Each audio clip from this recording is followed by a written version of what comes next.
নমস্কাৰ স্বাগতম জনাইছোঁ আমাৰ চেনেলৰ অন্য এটি ভিডিঅ'ৰ মাজলৈ পুনৰবাৰ আপোনালোকক। আজিৰ ভিডিঅ'টোত আমি আহি থকা 5 বছৰত যি অসম চৰকাৰে 2 লাখ নিযুক্তি দিম বুলি কৈছে অসমৰ নিবনুৱাখিনিক, তাৰ ওপৰত আজিৰ ভিডিঅ'টোত সম্পূৰ্ণকৈ আলোচনা কৰিম। কোনটো ডিপাৰ্টমেণ্টত কিমান পদ মুকলি হ'ল বা কিমান পদ মুকলি হ'ব, লগতে কোনটো ডিপাৰ্টমেণ্টৰ বাবে কিমান ভেকেঞ্চি আছে সেই বিষয়ে আজিৰ ভিডিঅ'টোত কথা পাতিম। লগতে কিছুমান আপোনালোকৰ কমেণ্ট, নেক্সট ADRE অসম পুলিচৰ ওপৰত যিখিনি কমেণ্ট আছিল সেই কমেণ্টৰ এনচাৰখিনি মই আজিৰ ভিডিঅ'টোত আপোনালোকক একেলগে প্ৰভাইড কৰিম। তো যদিহে কমেণ্ট কৰিছিল বা নেক্সট আছাম গভৰ্ণমেণ্টৰ যিমানবোৰ হ'ব লাগে ৰিক্ৰুইটমেণ্ট, যিহেতু 2 লাখ নিযুক্তি দিম বুলি কৈছে 5 বছৰত, কেনেদৰে সেই নিযুক্তি প্ৰক্ৰিয়া হ'ব তাৰ ওপৰত এটা অকণমান আলোচনা কৰিম। আপুনি যদি ৱেইট কৰি আছিল এই 2 লাখ নিযুক্তিৰ বাবে, তেনেহ'লে ভিডিঅ'টো সম্পূৰ্ণকৈ শেষলৈ চাব। চেনেলত যদি প্ৰথমবাৰ আহিছে, অসম চৰকাৰৰ যিমানবোৰ চৰকাৰী চাকৰিৰ খবৰ আহে বা অসমৰ প্ৰতিখন ডিষ্ট্ৰিক্টৰ যিমানবোৰ প্ৰাইভেট চাকৰিৰ খবৰ আহে সেইসমূহৰ আপডেটসমূহ পাই থাকিবলৈ চেনেলটি ছাবস্ক্ৰাইব কৰিব যদিহে প্ৰথমবাৰ আহিছে। লগতে কমেণ্টত আপোনালোকে কোনখন ডিষ্ট্ৰিক্টৰ পৰা আমাৰ ভিডিঅ'টো চাই আছে সেই বস্তুটো জনাবলৈ নাপাহৰিব। প্ৰথম কথা হ'ল কি, বহুতে কমেণ্ট কৰি আছে যে কম দিনৰ ভিতৰতে যিহেতু 2 লাখ নিযুক্তিৰ ভেকেঞ্চি লিষ্টখন মুকলি কৰাৰ কথা আছিল, মুখ্যমন্ত্ৰী মহোদয়ে বহুতে কৈ আছে যে কেতিয়া হ'ব, সেইটো কেতিয়া হ'ব। মই আগতেও যিমানবোৰ ADRE 2ৰ ভিডিঅ' আপলোড কৰিছিলোঁ ADRE 2ৰ ওপৰত, বহুতে সঁহাৰি জনাইছিল, সেইটোৰ বাবে ধন্যবাদ। আৰু আজিও মোক সুধি আছে ADRE 3ৰ ওপৰত বা নেক্সট 2 লাখ নিযুক্তিৰ ওপৰত। তো প্ৰথম কথাটো হ'ল কি, 6 জুলাইত আপোনালোকে হয়তো মুখ্যমন্ত্ৰী মহোদয়ে কৈছে যে 6 জুলাইত বাজেট উত্থাপন কৰিব প্ৰতিটো ডিপাৰ্টমেণ্টৰ ফালৰ পৰা। তো তাৰ পিছতহে আপোনালোকৰ যিটো নেকি 2 লাখ নিযুক্তিৰ ভেকেঞ্চি লিষ্ট সেইখন প্ৰকাশ পাব। 6 জুলাইৰ আগত কোনো ধৰণৰ ভেকেঞ্চি লিষ্টৰ কথা বা আপডেট আপোনালোকে নাপায়। আৰু কথাটো হ'ল কি, কিছুমানে ভাবি আছে যে 6 জুলাইত জুলাই মাহৰ ফাৰ্ষ্ট উইকতেই, অৰ্থাৎ 7 জুলাই 8 জুলাই মানৰ ভিতৰত আপোনালোকে সেই ভেকেঞ্চি আপডেটটো পাব, সেইটো বুলিও ভাবি থাকিব পাৰে। কিন্তু তেনেকুৱা কথা নহয়, মাজত 15 দিন 20 দিন সময় ল'ব। জুলাই মাহৰ শেষৰ পিনে, অৰ্থাৎ জুলাই মাহৰ লাষ্ট উইকত আপোনালোকে এই 2 লাখ যে ভেকেঞ্চি মুকলি হ'ব, সেই কোনটো ডিপাৰ্টমেণ্টত কিমান ভেকেঞ্চি মুকলি হ'ব সেই বস্তুটো আপোনালোকে গম পাব জুলাই মাহৰ শেষৰ পিনে, প্ৰথমতে কিন্তু নহয়। ঠিক আছে। দ্বিতীয় কথাটো হ'ল কি, বহুতে কৈ আছে ইমান দেৰি কিয়, আমি 2023ৰ পৰা ৱেইট কৰি আছোঁ, তেনেকুৱাকৈ বহুতে কৈ আছে, বা 2024ৰ পৰা ৱেইট কৰি আছোঁ ADRE 2ৰ পিছৰ পৰা নেক্সট ADREৰ বাবে বা অসম পুলিচৰ ৰিক্ৰুইটমেণ্টৰ বাবে। তেনেকুৱা কথা নহয়। 5 বছৰত কিমানখিনি ভেকেঞ্চি মুকলি হ'ব, 5 বছৰত কিমানজন ব্যক্তি চাকৰিৰ পৰা ৰিটায়াৰমেণ্ট ল'ব, সেয়া 2027ৰ নহয়, 2028ৰ নহয়, 2029ৰ নহয়, 2030 বা 31ৰ হিচাপ এটা তেওঁলোকে পাব লাগিব। তেতিয়াহে তেওঁলোকে গম পাব যে নেক্সট 5 বছৰত 2031 চনলৈকে কিমানবোৰ ভেকেঞ্চি আহিব বা কিমানবোৰ ভেকেঞ্চি মানুহ ৰিটায়াৰ হ'ব। সেই হিচাপতহে আপোনালোকক এই ভেকেঞ্চি লিষ্টখন উলিয়াব লাগিব। গতিকে যদি এবছৰ হ'লে 2027 চনৰ ভিতৰত কিমান মানুহ ৰিটায়াৰমেণ্ট হ'ব প্ৰতিটো ডিপাৰ্টমেণ্টৰ পৰা, সেইটো যদি হিচাপ আপোনালোকক দিব লাগিলে হয়, আজি হয়তো তেওঁলোকে বাজেট উত্থাপন হোৱাৰ পিছতেই আপোনালোকক দিব পাৰিলে হয় হিচাপটো। কিন্তু এইটো কাৰণে অকণমান দেৰি হৈ আছে, 2031 চনলৈকে হিচাপ কৰিব লাগিব।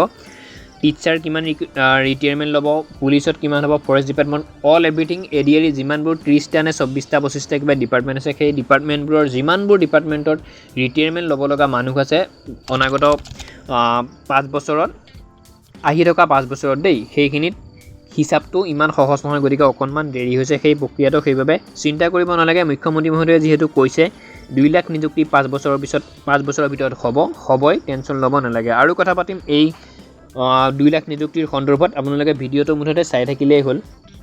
আৰু বহুতে কৈ আছে যে একেলগে 2 লাখ নিযুক্তি হ'ব নেকি, বা মোৰো সেইটো কনফিউজ আছে। গতিকে আপোনালোকৰ লগত কথাটো শ্বেয়াৰ কৰিব বিচাৰিছোঁ। 2 লাখ নিযুক্তি একেলগে এটা চিলেকশ্যন প্ৰচেছত, এটা ৰিক্ৰুইটমেণ্ট 2 লাখৰ পতাটো ইমান সহজ কথা নহয়। সেইটো হয়তো অসমৰ যিমানবোৰ ৰাজ্য আছে, যিমানবোৰ আমাৰ ষ্টেট আছে, তাত কোনো ষ্টেটে একেলগে 2 লাখ নিযুক্তি একেলগে কাকো দিব নোৱাৰে। চৰকাৰৰ হাতত ইমানো পইচা নাই যে তেওঁলোকক চেলেৰি দিবৰ বাবে। তো তেনেকুৱা কথা নহয়। প্ৰথমতে হয়তো 60,000 65,000 নতুবা 70,000 মান কেণ্ডিডেটৰ মানে কি চাকৰিৰ ভিতৰত এটা নিযুক্তি প্ৰক্ৰিয়া তেওঁলোকে পাতিব, সেইটো এটা অনুমান পোৱা গৈছে, যিহেতু 2 লাখ বুলি কৈছে।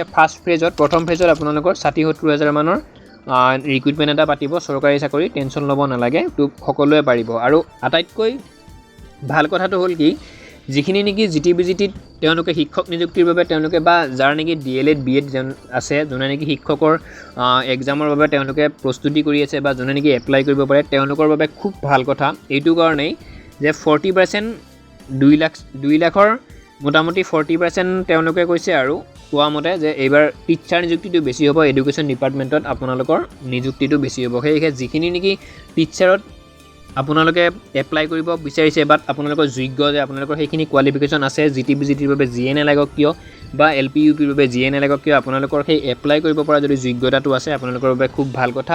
লগতে আপুনি থাৰ্ড গ্ৰেডতো এপ্লাই কৰিব পাৰিব, ADREতো পাৰিব, শিক্ষকতো পাৰিব আৰু যিমানলৈকে আপোনালোকৰ এইজ আছে সকলোতে পাৰিব। ঠিক আছে, তো তেওঁলোকৰ বাবে ভাল কথা। যদিহে অকণমান সুখৰ খবৰ আহে বা সুখৰ বাতৰি যদি পায়, শিক্ষকক যোনে নেকি সেই নিযুক্তি প্ৰক্ৰিয়াত যোনে এপ্লাই কৰে তেওঁলোকৰ বাবে তেওঁলোকৰ কিন্তু অকণমান লাভ হ'ব। এইটো কাৰণে তেওঁলোকে শিক্ষকতো এপ্লাই কৰিব পাৰিব, গ্ৰেড 3ৰ বাবেও এপ্লাই কৰিব পাৰিব। আৰু আজিৰ ডেটত সকলোৰে শিক্ষক নিযুক্তিৰ বাবে এপ্লাই কৰিব পৰা এডুকেশ্যন কোৱালিফিকেশ্যন নাই, সকলোৰে BEd DLEd নাই। সেইটো কাৰণে যিখিনিৰ আছে তেওঁলোকৰ বাবে কিন্তু খুব ভাল কথা মই ভাবোঁ। এইটো কাৰণে তেওঁলোকে টিচাৰৰ বাবেও কৰিব পাৰিব, কাৰণ টিচাৰত এটা বাম্পাৰ নিযুক্তি হ'ব। 40,000 ভেকেঞ্চি ইতিমধ্যে ডিপাৰ্টমেণ্টৰ ফালৰ পৰা, এডুকেশ্যন ডিপাৰ্টমেণ্টৰ ফালৰ পৰা ইতিমধ্যে এখন সৰুকৈ নটিচ প্ৰকাশ পাইছে যে 40,000 ভেকেঞ্চি আছে বিগত আহি থকা 5 বছৰৰ ভিতৰত 40,000 ভেকেঞ্চি হ'ব। গতিকে শিক্ষকত 40,000 নিযুক্তি হ'ব। সেই 40,000ৰে আকৌ তোমালোকে ADREটো আপোনালোকে এপ্লাই কৰিব পাৰিব, বাকীখিনিতো এপ্লাই কৰিব পাৰিব। গতিকে মই আপোনালোকক এটা কথা কওঁ, এডুকেশ্যন ডিপাৰ্টমেণ্টত যোনে নেকি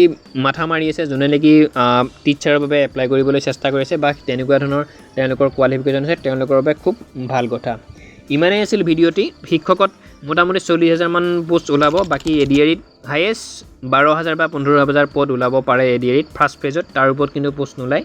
বাকীখিনি অসম পুলিচৰ কথা গমেই পাইছে কি আছে আপোনালোকৰ 2-3,000 কিবা পদ ওলাই আছে। আৰু PNRD যিটো ডিপাৰ্টমেণ্ট আমাৰ পঞ্চায়তৰ, সেইটো ডিপাৰ্টমেণ্টটো হয়তো এইবাৰ ADREৰ ভিতৰতে সোমাব, তেনেকৈ মিলাই মুখ্যমন্ত্ৰী মহোদয়ে এই কথাখিনি কৈছে। ঠিক আছে, বহুত পদ আপুনি যদি ভাবি আছে একেলগে 2 লাখ নিযুক্তি দিব বুলি, সেইটো একদম মিছা কথা। 1 লাখ নিযুক্তি দিয়াটোৱেই এটা ফ্ৰেজত বা এটা নিযুক্তি প্ৰক্ৰিয়াত 1 লাখ চাকৰি একেলগে দিয়াটোৱে ইমান সহজ নহয়। খুব বেছিতে 50,000, 60,000 নতুবা 70,000 নিযুক্তি হয়তো একেলগে হ'ব পাৰে, তাৰ ওপৰত কিন্তু নহয়।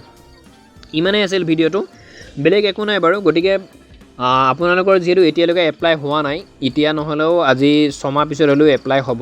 গতিকে টিচাৰৰ ৰিক্ৰুটমেণ্টৰ বাবে যদি কিছুমানে প্ৰস্তুত কৰি আছে, আজি 2 বছৰ পিছতো যদি তেওঁলোকে ভাবি আছে যে আমি টিচাৰত এপ্লাই কৰিম, তেতিয়াহ'লে সেই টিচাৰত এপ্লাই কৰিবৰ বাবে যিখিনি নেকি এডুকেশ্যন কোৱালিফিকেশ্যনৰ প্ৰয়োজন, যদিহে নিজেও আপোনালোকে নোৱাৰে, নিজৰ ভাই ভনী বা নিজৰ আপোনজনক সেই কথাটো কওক।